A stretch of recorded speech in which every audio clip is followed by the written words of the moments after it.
মানুষের সাথে সংসার করতে আসলাম।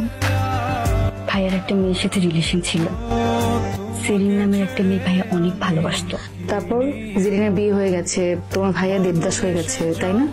না, মেয়েটা ভাইয়ার সাথে চিট করেছে। প্রথমে দুই পরিবারে কেউ রাজি ছিল না, কিন্তু যখনই ভাইয়া রাজি করিয়েছে জানতে পারলো মেয়েটা ডাবল টাইমিং করছে। এরপর ভাইয়া অনেক চুপচাপ হয়ে গেছে, একা একা থাকে, আমাদের সাথে মিশে না, শুধু অফিস আর বাসা। কিন্তু জানো ভাবি, ভাইয়া না এমন ছিল না। তাহলে এটাই কারণ সকাল সকাল সিগারেট না খেলে হয় না।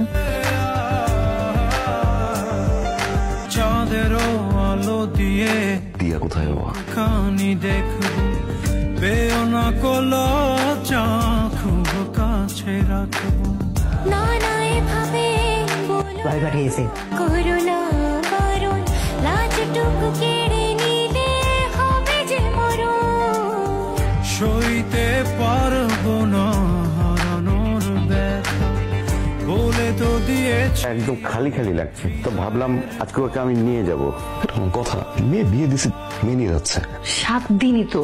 7টা দিন আমার কাছে 7 জনম। তো কাপড় নিচ্ছ কেন? বৃষ্টি হবে নাকি?